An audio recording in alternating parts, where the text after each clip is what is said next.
물론 여긴 국민 라디오. 우리는 하나, 세상은 힘들게 해도 우리는 조합원, 우리는 하나.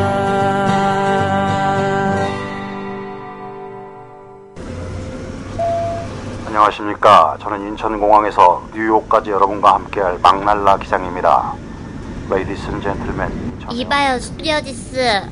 내가 새싹 땅콩 져달라는 거 까먹었어요? 땅콩 더 드릴까요? 이건 그냥 땅콩이고 나는 새싹 땅콩차. 수치에 좋고 몸에 여기저기 마구마구 좋은 새싹 땅콩차 달라 그랬잖아요. 아우 골 아파. 아우. 손님, 그건 저희 비행기에 없는데요. 야, 상호장 오라 그래. 그리고 너 내려. 당장 새싹 땅콩차 가져와. 비행기 후진해. 기장입니다. 본 항공기 후진 안 합니다. 기내에서는 숙취로 인한 행패와 꼬장을 금지합니다. 새싹땅콩차는 전창걸닷컴에서 구매해 주시기 바랍니다. 인터넷 다음에서 전창걸을 검색하시면 전창걸닷컴이 나옵니다. 전화 주문은 070-8635-1288, 070-8635-1288로 가능합니다. 굿바이 행오버. 숙취에는 새싹 땅콩차.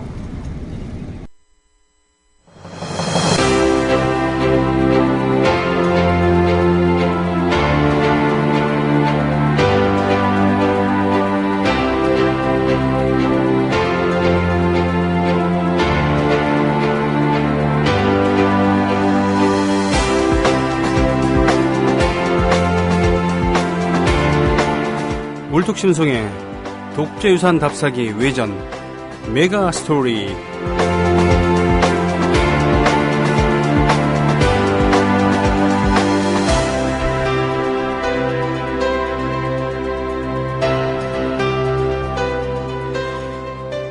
일제 때 한자로 억지로 이렇게 이름을 만들기 전에 꽤 예쁜 이름들이 많았죠. 예를 들면은 진고개라는 말, 또는 구리개라는 말, 지금의 충무로를 얘기하는 건데 일제 때는 황금정이었다고 했죠. 그리고 신촌이라고 불리는 그런 여러 곳도 옛날에 새말 이쁘잖아요, 그죠? 그런 것처럼 세문안이라는 이름을 가진 교회가 있죠. 세문안, 참 이쁘지 않습니까? 뭔 뜻인지도 확실히 알고 말이죠. 네. 신문내 이렇게 한자로 쓰면 억지로 할 텐데 그럴 필요가 없다는 거. 억지로 한자 쓰지 말자는 얘기. 세문안이라는 이름을 봐서 그랬습니다. 오늘 메가스토리에서 바로 그 세문안 교회와 정동교회 얘기를 해주신다고 했어요. 오늘도 물뚝심송님 종교문제 전문가이신가요? 오셨습니다. 안녕하십니까? 안녕하십니까? 네. 예. 물뚝숨송이라고 하시는 줄 알고. 아, 왜요? 물뚝심송. 예, 그렇게 들렸습니다. 아, 그렇군요. 네네. 왜 사람 이름을 좀 똑바로 부르시지. 맞습니다. 그 세문안 교회는 한때 신문내 예배당이라고도 불렸죠. 정말이에요? 예, 정말입니다. 못 말려요. 왜 그럴지 모르겠어. 네. 지난 시간에 네. 그 홍길동전 이야기를 했더니 네. SNS에서 반응이 오기를 네. 지금이 어느 시대인데 그런 개그를 하고 있냐. 좀 참아달라. 각오하시는 거 아니었어요? 그래서 이번에는 아예 그냥 본격적으로 네. 그 이순신 장군에 관한 개그를 하나 준비를 해왔는데 정말입니까? 하진 않도록 하겠습니다. 아, 네네. 궁금증만 유발해놓고 사라지도록. 네. 예. 네. 세문안 교회와 정동교회는 네. 사실 그냥 저희가 지금 계속 얘기하고 있는 대형 교회 범주에 포함되는 교회는 아닙니다. 네. 저는 그렇게 분류하고 있습니다. 예. 그렇죠. 하지만 굉장히 역사가 깊은 교회들이고, 네. 역사가 깊은 정도가 아니라 그냥 여기 양대 교회입니다. 우리나라에서 가장 오래된 두 교회입니다. 아, 그렇습니까? 예, 가장 원조죠, 원조. 네. 하지만 이제 우리나라 개신교 역사에 그냥 다 그런 신비주의 분파나 이단에 가까운 기괴한 종단들이나 아니면 그냥 생업을 전폐하고 같이 모여서 산다거나 뭐 이런 사람들만 있는 건 아니고. 그래, 그런 얘기를 많이 했죠, 우리가. 주로 좀 이상한 쪽 얘기를 많이 했는데, 예. 정통파, 그 전통을 지키면서 발전해오고 있는 네. 원조 그 개신교 교단도 있는 거고요. 네네. 그런 것도 분명히 아직도 살아서 움직이고 있다. 네, 그러니까 네. 그 역사에 항상 이상한 사람들만 있는 것은 아니다. 이렇게 하면 또 이상한 분들이 화를 내실지도 모르겠네요. 아, 네네. 그런 면에서 이제 진짜 본격적으로 이제 그 오늘날의 대형교회 이야기를 하기 전에 마지막 관문으로 네. 우리나라에서 가장 역사 깊은 두 교회에 대한 설명을 좀 드리고자 합니다. 네. 오히려 예. 이런 얘기를 함으로써 예. 그 여태까지 다뤘던 또 앞으로 다뤄야 할 그렇죠. 그런 교회들만 있는 것이 아니다라는 그럼요. 그런 예. 것을 짚고 넘어갈 수 있겠네요. 네. 저희가 이제 최초로 언급했던 최초의 대형교회라고 분류할 수 있었던 영락교회에 비해서도 네. 이 교회들은 더 오래되고 더 원조에 가까운 교회들입니다. 네네. 예. 보니까 19세기네요. 그렇죠. 일단 숫자가 달라요. 단위가. 예, 예. 세문안교회는 현재 특이하게도 그 기네스북에도 기록되어 있는 그 우리나라 최초의 교회입니다. 아, 그래요? 예, 예. 최초에 1887년도에 세워진 걸로 되어 있는데, 와. 예, 상당한 초창기죠. 1887년. 예, 1900년 되기도 전에, 19세기. 네. 19세기. 갑오경장 전에. 예. 갑오경장 7년 전에. 와. 근데 제가 약간 의심을 가지고 있는 부분은, 네. 과연 이때 시작된 그 교회를 세문안교회의 시작이라고 볼 수 있겠는가? 네. 이건 약간 논란의 여지가 있다. 그런가요? 하지만 이제 공식적으로는, 죄송합니다. 아, 예. 갑신정비원 3년 후인 1887년입니다. 그렇죠. 네. 예. 항상 우리나라의 개신교가 전파되던 시기의 역사를 얘기할 때 빠지지 않고 등장하는 유명한 선교사가 있습니다. 여러분 계시죠? 네. 그 중에서도 대표적인 사람이 언더우드. 아, 원두우. 예. 예. 언더우드하고 이제 아펜젤러 이런 네네. 분들이 굉장히 유명하죠. 네. 연세대학교를 세운 걸로 저는 이제 추정된다고 보고 있는데 언더우드가 이 세문안교회의 시초를 만듭니다. 네. 근데 이게 연세대학교 세운 거랑 마찬가지로 네. 과연 이게 세문안교회 전통이 맞는가 하는 의구심을 가져볼 필요가 있어요. 그렇죠. 연세대학교도 세브란스 의전이 못한데 예, 세브란스 그게 아니라 그 이전에 광의원을 세운 광의원이다. 거죠. 그게 1885년이기 때문에 연세대학교는 그때로 봐야 된다고 하는데 그걸 학교로 보긴 그러지 약간 않냐라는. 억지 같은 느낌이 좀 있죠. 특히 그 라이벌 학교에서 맹렬하게 공격을 하죠. 예. 사실 연세대학교의 원조 전통은 연희 전문의 시작에서 봐야 된다고 저는 생각합니다. 네. 마찬가지로 이 세문안교회 시작도 2887년으로 돼 있는데 네. 그때는 어떤 일이 있었냐면은 서상윤이라는 분이 있었습니다. 서상윤. 네. 예. 네. 윤. 네. 이분이 우리나라 그 개신교 전례 과정에서 굉장히 중요한 역할을 하신 분인데 네. 이분이 이러저러한 그 우여곡절 끝에 황해도 소래에 자리를 잡습니다. 황해도. 예, 황해도 소래에서 아주 조그마한 그 초가집에서 예배를 보기 시작합니다. 예. 근데 그때만 해도 그 기독교, 개신교는 정권, 그 당시 조선 정부로부터는 전혀 인정받지 못하는 위험한 행동이었죠. 네. 그렇기 때문에 번듯한 교회를 가진다거나 무슨 어떤 공식적인 예배를 본다거나 이건 불가능한 시대였어요. 그러니까 황해도 소래에서 벌어진 최초의 예배도 그냥 외딴 곳에 있는 초가집에서 몰래 숨어서 예배를 본 겁니다. 예.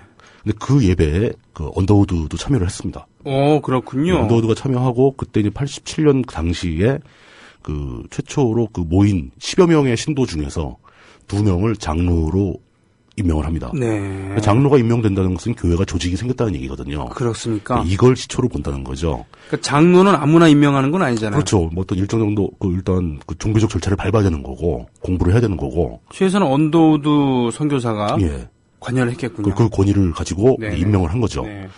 그래서 이제 그 전통을 이어봐서 세문안교회가 되었기 때문에 그게 시초다라고 주장을 하고 있는 네. 겁니다. 예. 그렇군요. 그 세문안교회 홈페이지에 보면 이 역사에 대해서 굉장히 자세하게 정리가 되어 있고요. 네. 세문안교회는 그 교회 사료관이라는 시설을 가지고 있습니다. 네. 거기에 보면 이런 당시의 물품들 같은 것 다 전시가 되어 있어요. 네. 그 종교적인 입장 말고도 그 초창기 개화기의 역사에 관심 있는 분들 한 번씩 둘러보시면은 예. 꽤 흥미로운 물건들을 많이 보실 수 있는데 뭐 언더우드가 쓰던 타자기 뭐 이런 것도 있습니다. 예, 예.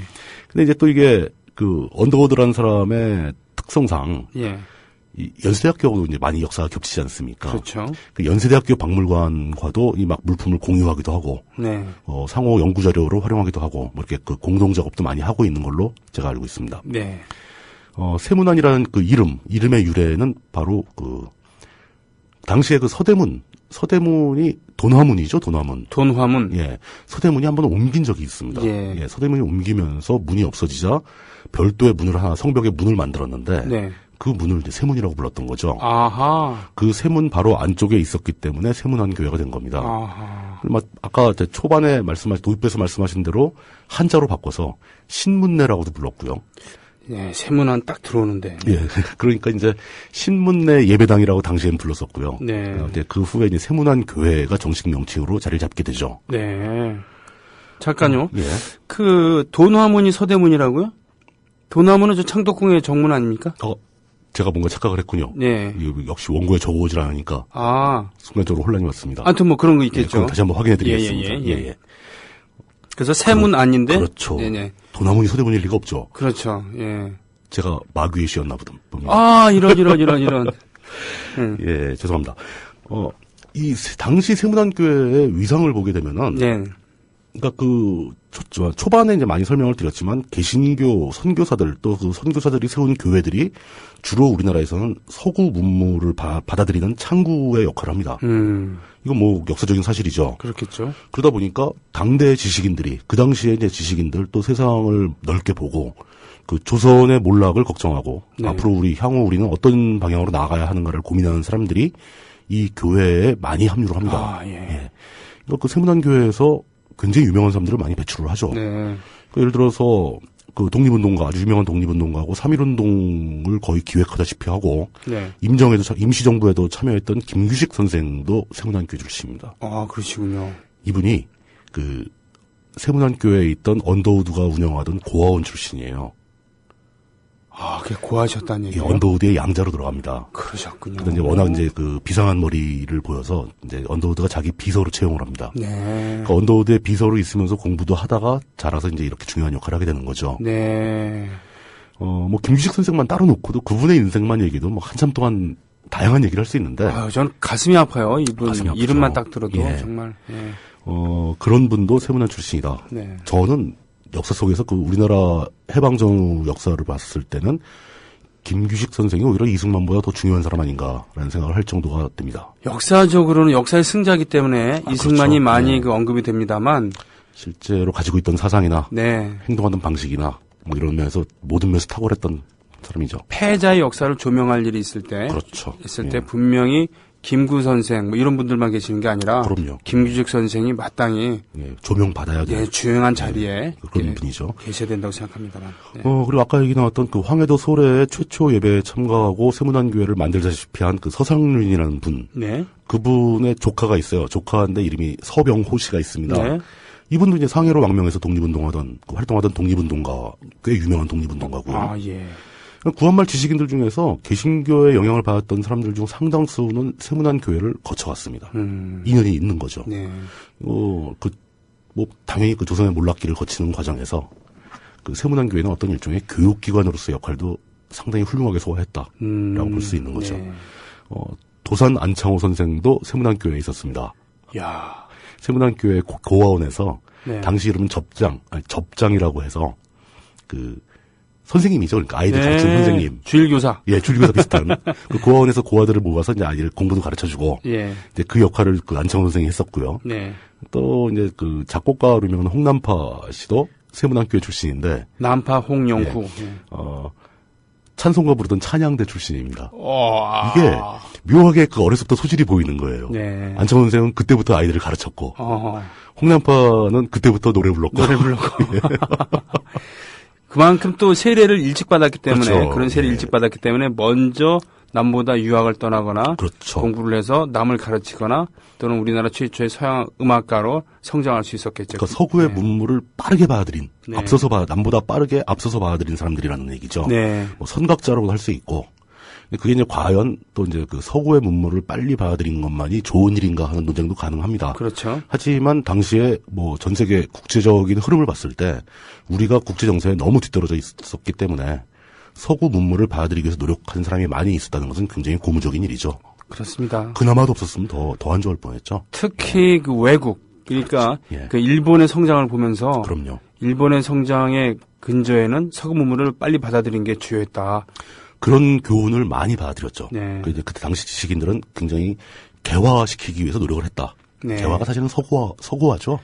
예. 하지만 그 당시에 서구화 이퀄 기독교 전파 뭐 그런 성향이 좀 있습니다. 이게 좀 많이 있었으니까. 예. 뭐 어쩔 수 없는 일이라고 보고요. 예. 이제 그래서 점차 이제 시간이 흘러가면서 일제 강점기로 접어들게 되면서 네.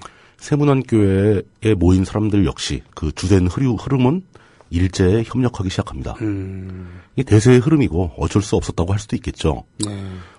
그렇지만 아무리 어쩔 수 없다 하더라도 일제에 저항하지 못한 책임은 있다. 네. 라는 점은 분명히 짚고 넘어가야 합니다. 네.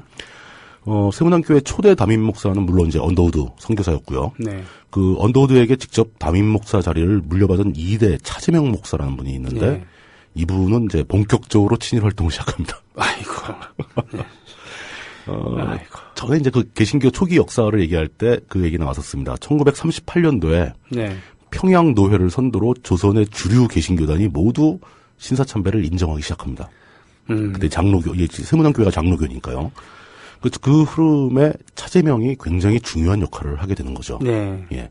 1938년 4월 25일에 경성 기독교 연합회라는 단체가 결성이 됩니다. 네. 이 단체에는 이제 거의 모든 종파의 개신교인들이 다 참여를 하는데 네네. 그 모인 사람들의 이제 핵심 인물 중에 당당하게 차재명도 이름이 들어가 있고요. 네. 그들이 내세운 구호가 40만 십자 군병들아 다 같이 일어나 총후 보국의 보조를 맞추자.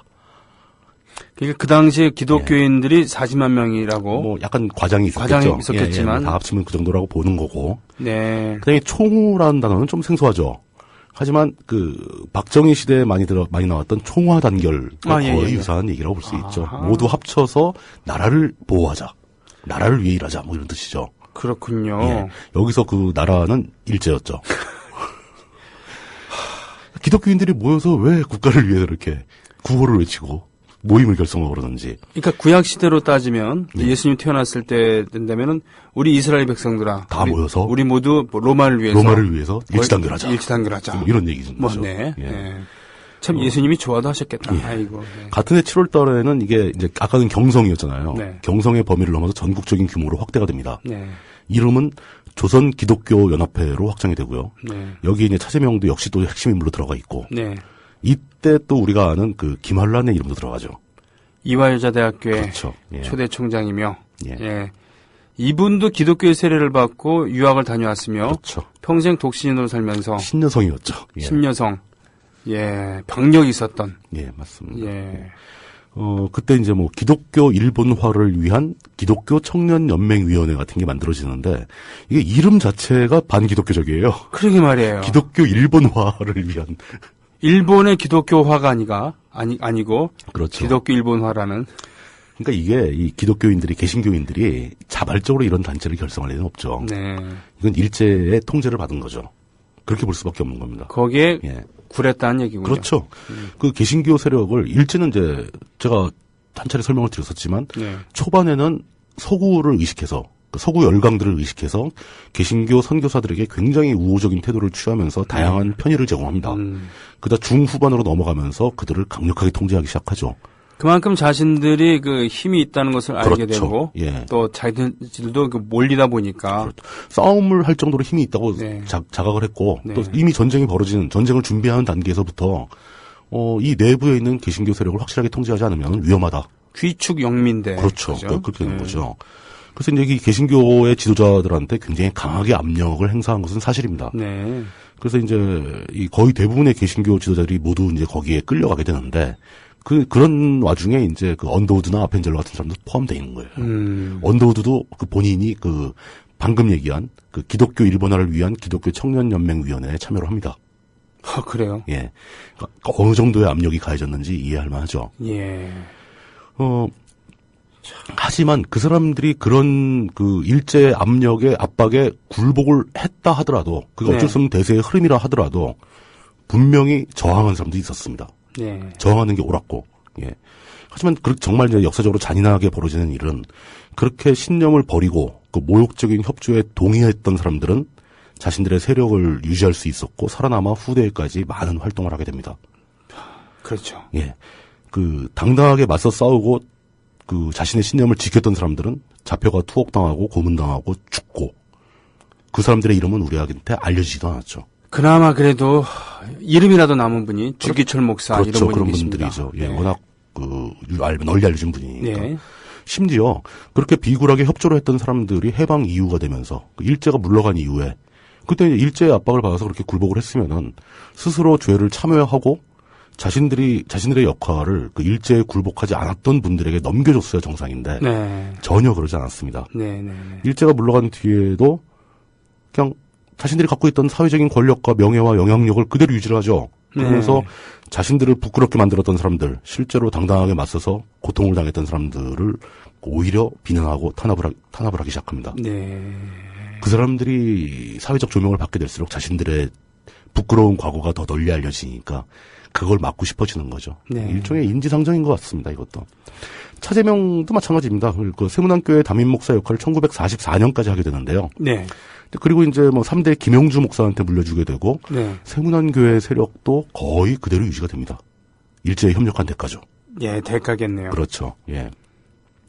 그리고 이제 50년대 전쟁을 전후해서 세문안교회 담임 목사직이 이제 그 유명한 강신명 목사에게 넘어가게 되는데 아, 이분이 유명하신 분인가요?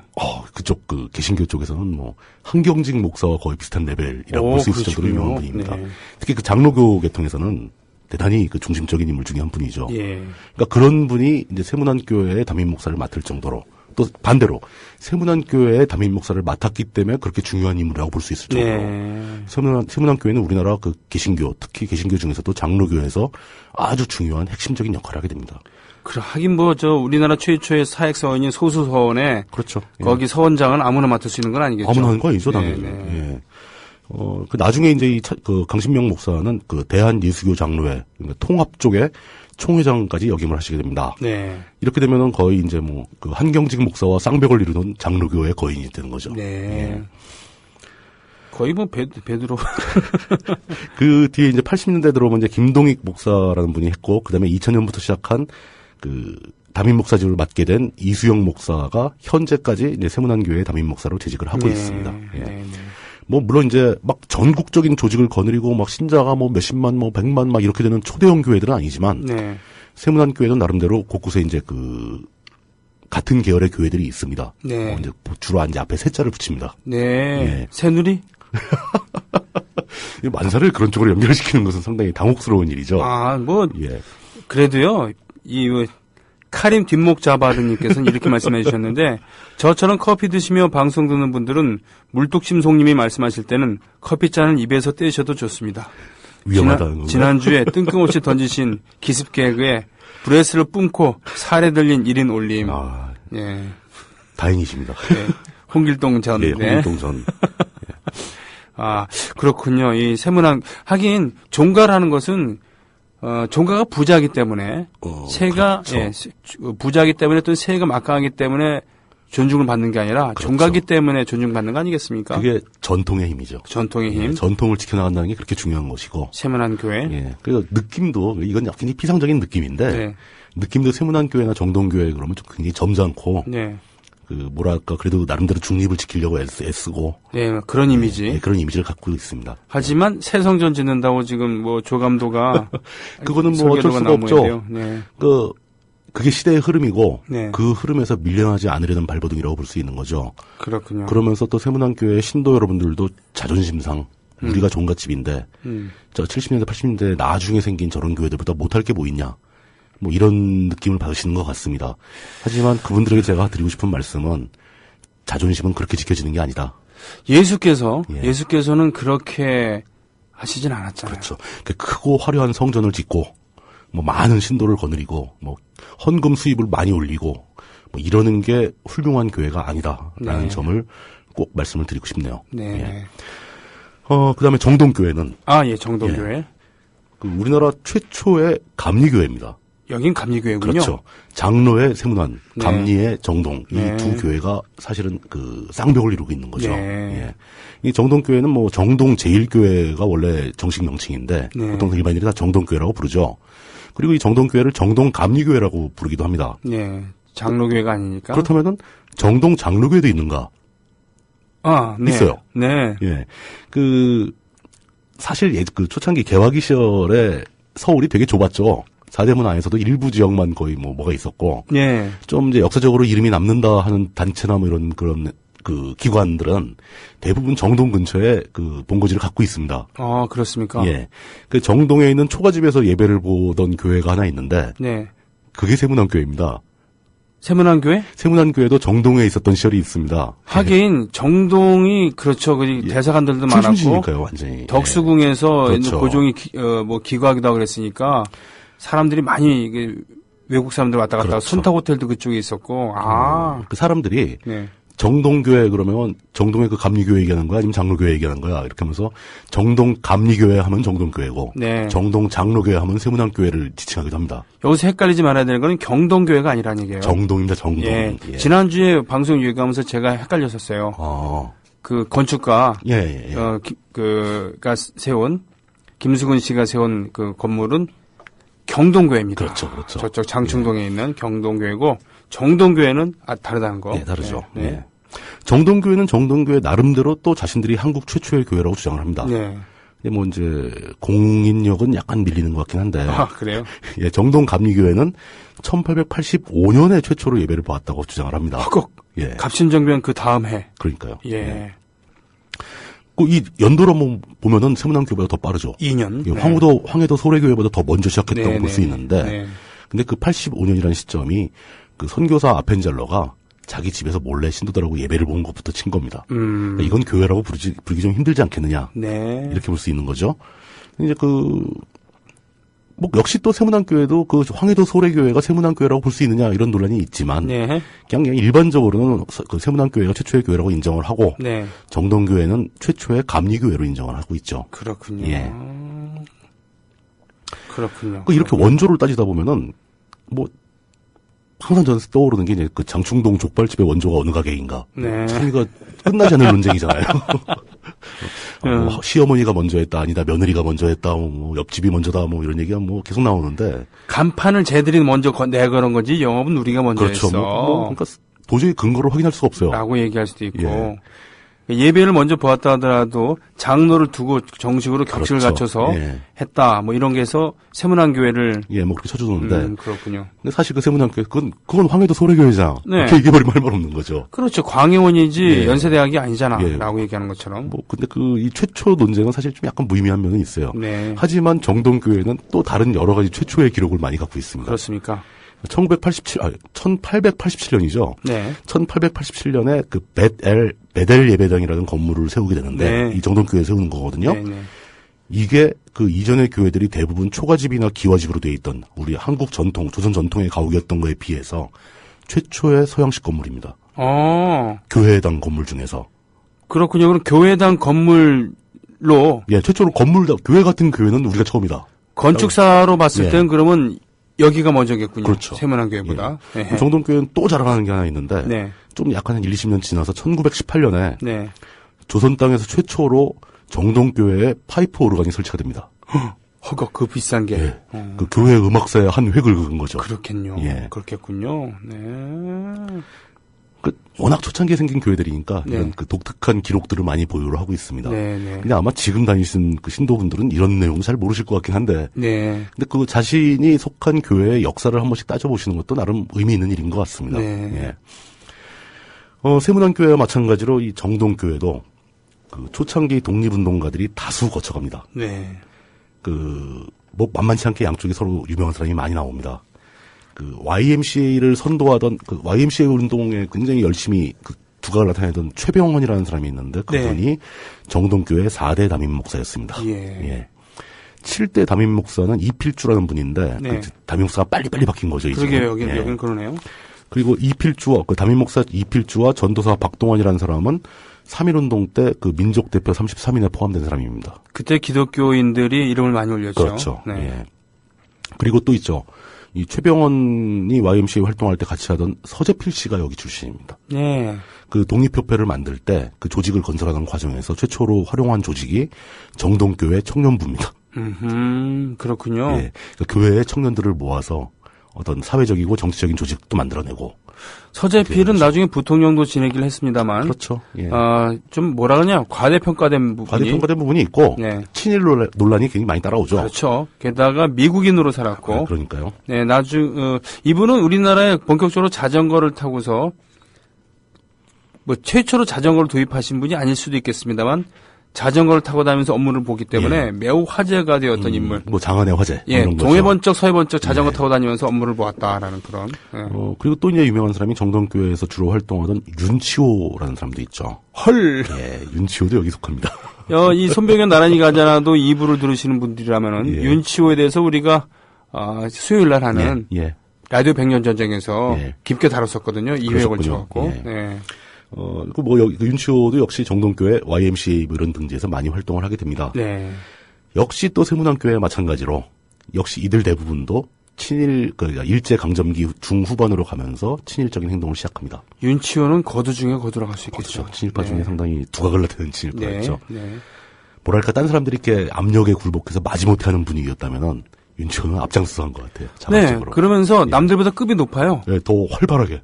잘 보이는 데서. 네, 잘 보이는 데서 최고 이직만 했었고 그러면서도 일기에 나가서 투덜투덜거리고. 그렇죠. 네. 구한말 이제 이런 사람들이 하는 어떤 양대 교회의 역사적 흐름, 일제시대의 역사의 흐름을 보면은 아주 일관되고 공통된 점이 존재합니다. 아까도 말씀드렸지만 개신교 전래 초기 시점부터 개신교 교회들이 서구 문물을 접할 수 있는 유일한 창구로 작동을 했었고, 조선의 몰락을 지켜보던 당대 지식인들이 거기서 배웠고, 서구 문물을 접했고, 개화 사상을 접했고, 이제 신식 교육과 의료 기술, 그리고 여성의 지위 문제라든가, 신여성들이 등장하기 시작했고, 김한란 같은 경우죠. 그리고 개화기를 이끌던 새로운 사조, 모더니스트, 모던보이란 말도 유행을 하고, 당시에 어떤 새로 들어온 문물들이 상당수가 개신교를 통해서 들어왔다. 라는 역사의 한 단면을 우리가 확인할 수 있는 거고요. 근데 그 시점에 그게 그대로 진행되면서 조선이 개화되고 근대적인 공화국이 탄생했으면은 더 바랄 나위가 없겠지만, 그때 이제 불행하게도 일제가 조선을 강점하게 됩니다. 초기에는 일제가 계속 말씀드리지만 초기에는 굉장히 개신교의 유화적인 태도를 취하면서 서구 문물이 더 널리 퍼지도록 도와줬는데, 근데 일제가 바랬던 건 이제 학교와 병원이었죠, 주로. 근데 이제 교회 등을 통해서 개신교 세력이 점점 커지는 것을 일제는 그리 달가워하지 않다가 중후반 넘어가면서 일제는 강력한 내선일체 동화 정책을 펴게 되고 이게 이제 개신교의 역사에 큰 영향을 준다는 거죠. 실리만 받아들이려고 했는데. 그렇죠. 그건 참 일본이 기독교를 받아들이다가 내치는 과정과 비슷하군요. 일본 본토에서도. 네, 일본 본토에서. 오다 노부나가 도요토미 히데요시 이런 시절에 이런 천주교도 들어오고 천주교를 받아들여서 천주교와 천주교를 통해서 들어온 그런 포르투갈이나 스페인 세력의 신무기 이런 문물들을 받아들이고 오다 노부나가는 평소에도 그쪽 남만인들의 복장을 많이 했다고 해요. 그걸 즐겼다고 하죠. 또 와인도 즐기기도 하고. 맞습니다. 그러나 도요토미 히데요시가 딱 보니까 이거 그냥 놔뒀다가는 일단은 자기를 높이질 못하고 그렇죠? 나한테 복종해야 되는데 하느님한테만 복종한다 그러면 안 되잖아요. 그거는 이제 지배자 입장에서 보면 좀 불쾌하죠. 그래서 도쿠가 이에야스 때는 아예 철저하게 탄압을 해버리는 굉장히 심각한 종교 탄압이 있었죠. 일본에서도 거의 비슷한 흐름을 타게 됩니다. 일제가 택한 전술이 굉장히 효율적인 전술이었습니다. 저는 이게 최근에 이제 그런 몰랐던 사실을 또 하나 알았는데 일본이 사실 어떤 섬, 열도에 갇혀 있으면서 다른 나라를 침범해서 지배해본 역사가 거의 없잖아요. 그렇죠. 근데 어떻게 한반도에 조선 땅에 들어와서 이렇게 조선 사회를 그렇게 효율적으로 지배를 했는가 항상 궁금했었습니다. 이 사람들이 어디서 배웠을까? 그렇게 창의적인 사람들인가? 아니면 영국이나 서구 열강 등을 보고 배운 건가? 고민을 했었는데 최근에 알게 된 게 일본이 오키나와를 지배하면서 연습을 해봤더라고요. 그러네요. 그런 경험이 누적돼 있는 상태에 조선으로 들어오게 된 겁니다. 유구왕국, 류큐왕국으로 중개무역을 통해서 번성하다가 에동학부 시절에 지배를 당하게 되죠. 그러니까 일본의 영토가 된 지가 불과 한 300~400년밖에 얼마 안 되는 거죠. 근데 그 역사를 구체적으로 살펴보다 보니까 한반도에서 벌어졌던 일제 강점기에 진행되었던 모든 일이 그때 먼저 거의 그대로 반복되고 있는 걸 발견할 수 있었습니다. 그렇군요. 예. 그러면서 이제 그들이 채택한 그 현실적이고 효율적인 전술이 뭐냐? 강원양면책인 거예요. 네. 일제히 협조할 것을 약속한 자들에게는 오히려 더 큰 부와 더 큰 명예와 더 큰 영향력을 제공합니다. 네. 키워주는 거죠. 네. 막 뭐 성대하게 행사도 막 열어주고, 네. 뭐 사회적인 권력도 주고, 경제적인 풍요도 보장을 해주고, 네. 돈도 벌 수 있게 해주고. 하지만 일제에 저항하는 사람들, 협조하지 않는 사람들에게는 가혹한 탄압을 하는 거죠. 예. 뭐 감금, 폭행, 고문, 협박, 뭐 가족을 불러다가 협박을 하고, 뭐 동료들을 협박하고, 뭐 이런 식으로 굴복할 것을 요구하게 되니까 일제 중후반기에 거의 대부분의 지식인들이 굴복하게 된 것도 사실 어떤 면에서 보면은 그 일제의 식민지 정책이 굉장히 효과적이었다라는 것을 입증하는 증거가 될 수 있을 것 같습니다. 네. 예. 이렇게 한둘씩 그 유명한 사람들이 일제에 굴복하게 되면은 그게 어떤 하나의 시대의 흐름으로 자리를 잡아요. 예. 그러니까 저렇게 유명하고 저 똑똑한 사람도 일제에 협조를 하는데 내가 뭘 잘났다고 일제에 저항을 하겠는가, 이런 어떤 패배적인 마인드가 퍼져나가는 거죠. 그렇겠네요. 예.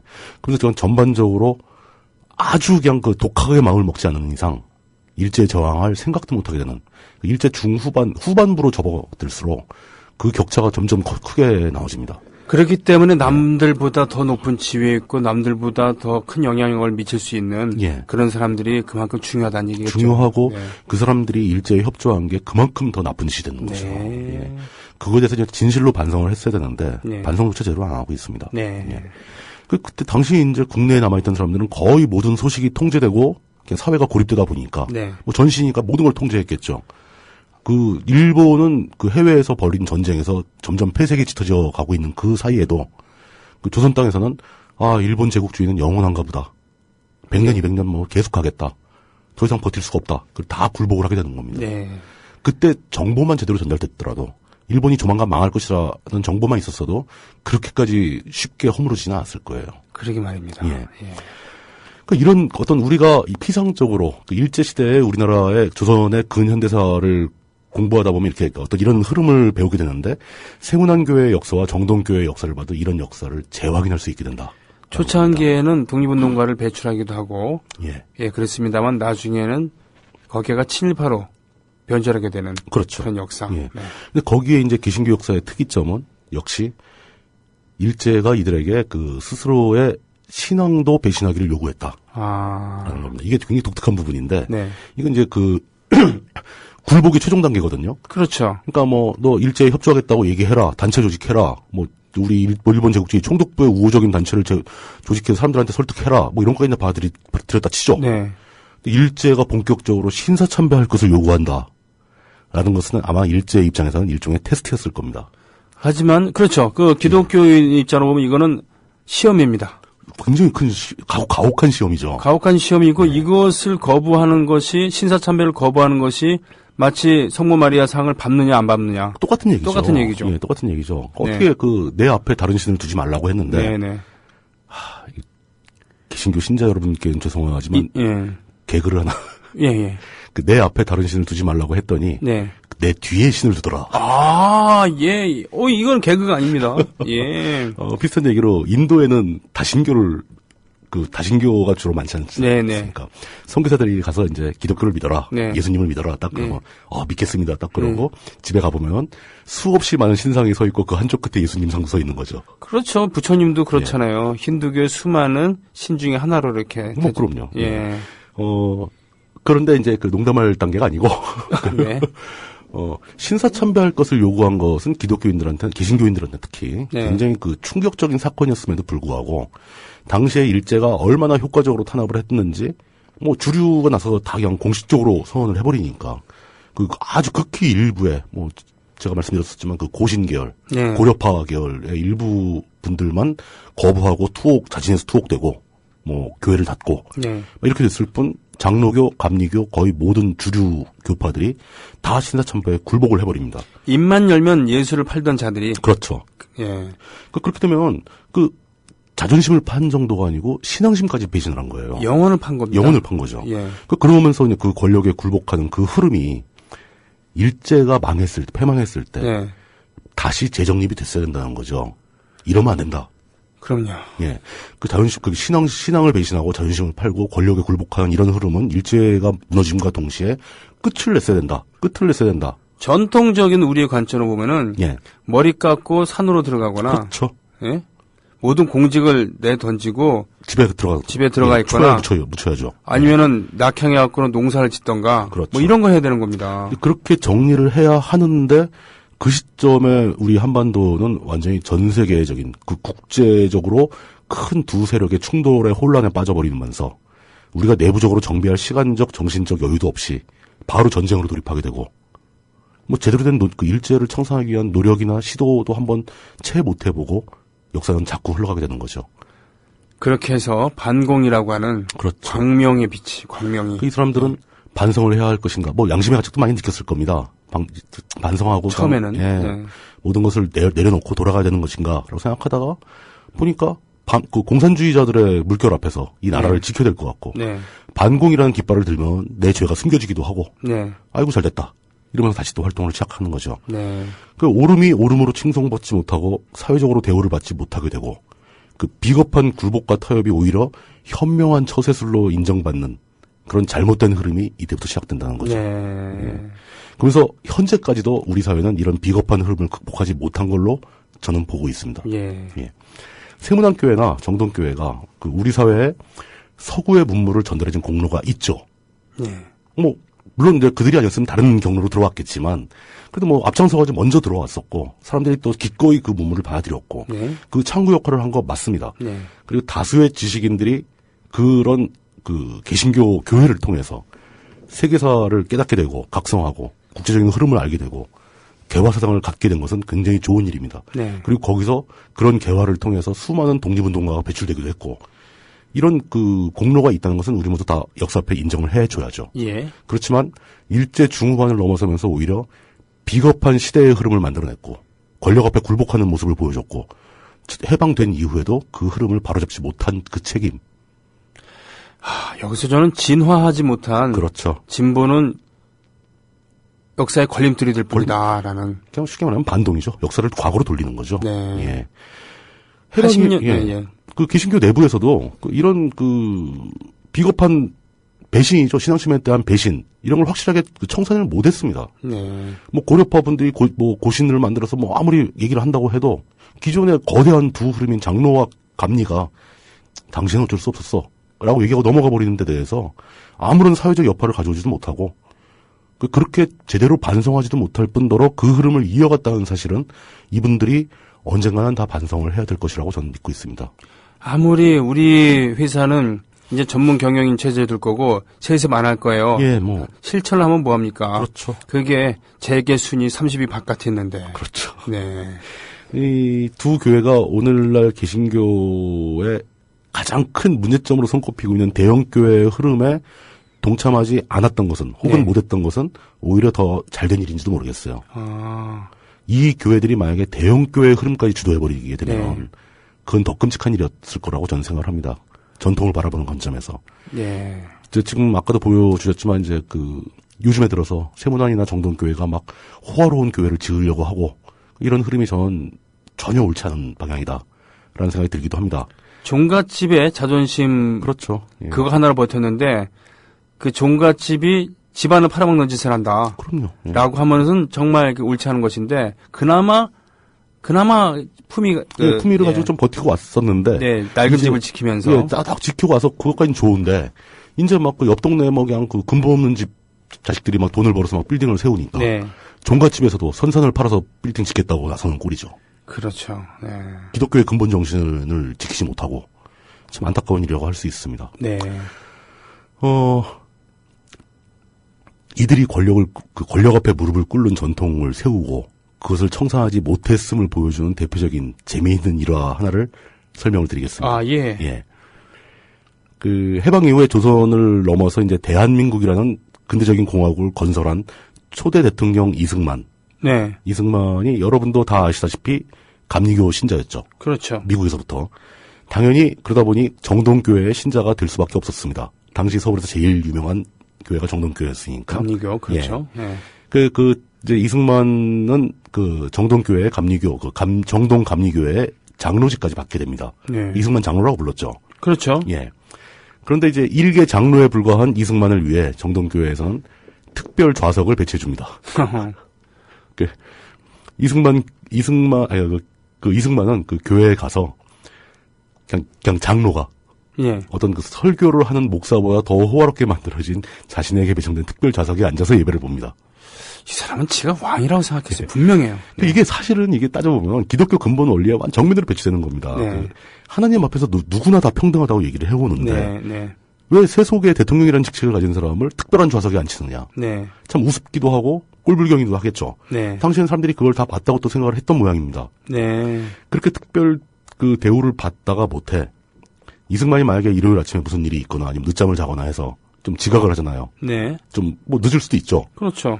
이승만이 교회에 출석하는 시간이 늦어지면은 교회 전체가 예배를 안 보고 기다린다고 합니다. 가깝게서 오실 때까지.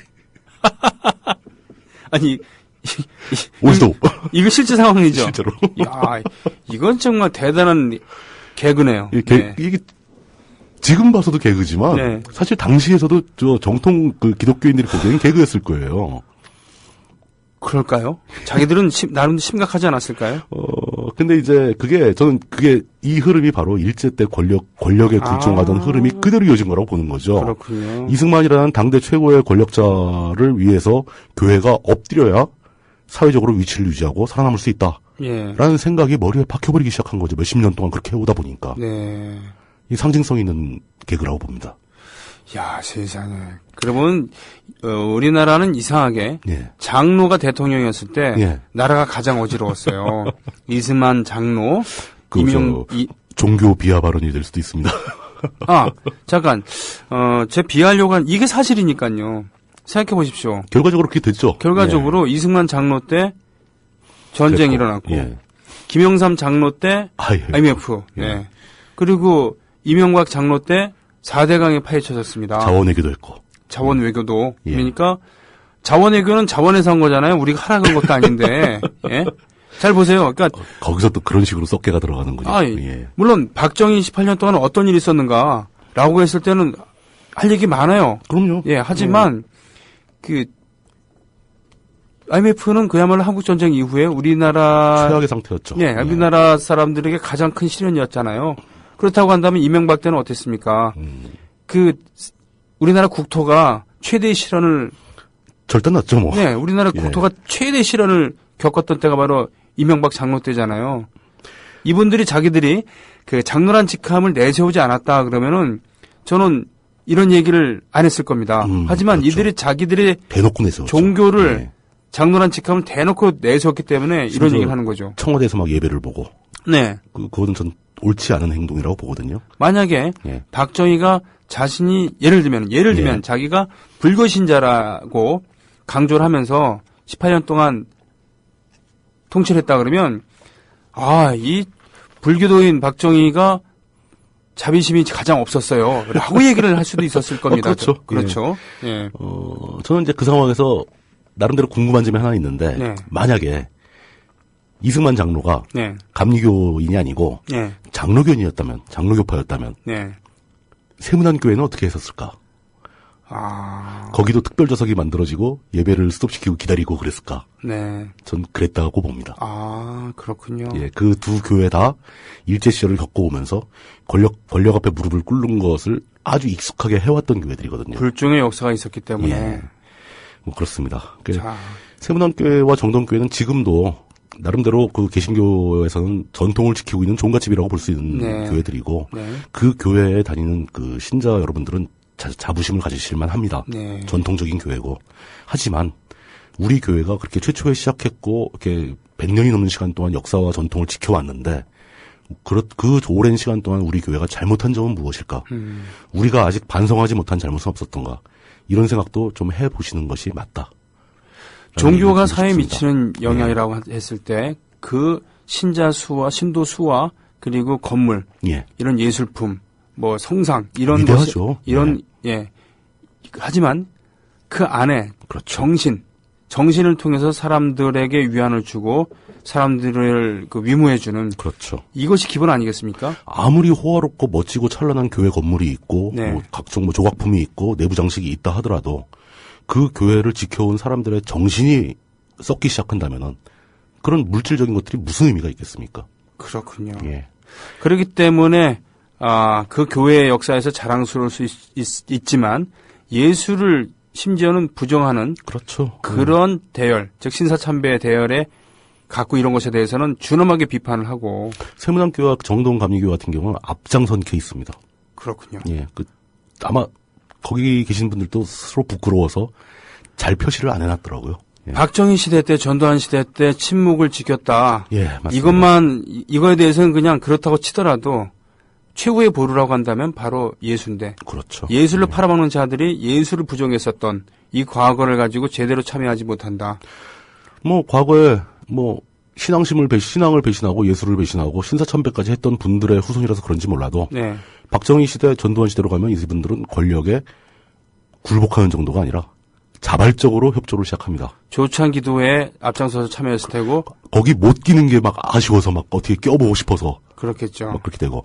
자, 이제 그 다음 시간에는 예. 우리 모두가 기다려온 바로 그 얘기. 뭡니까? 70년대, 80년대 교회들과 교회들이 우리 사회에서 어떤 일들을 해왔는가, 네. 권력 앞에 어떤 모습을 보여왔는가, 그리고 70년대에 씨가 뿌려져서 성장하기 시작한 진짜 본격적인 오늘날 우리 사회를 지배하고 있는 대형 교회들은 어떻게 시작되는가. 예. 어떻게 보면 여태까지 서론을 한 거네요. 그렇군요. 이제 드디어 본론으로 들어갑니다. 역사와 그리고 이단, 예. 그리고 오래된 두 교회 얘기를 하면서. 그러니까 기원과 그 주변부의 이야기들을 다 정리를 했으니 네. 이제 본론으로 들어갈 차례가 됐습니다. 자, 다음 주부터는 우리가 빠져나갈 구석이 없어요. 자, 오늘도 수고 많이 하셨습니다. 고맙습니다. 예, 감사합니다.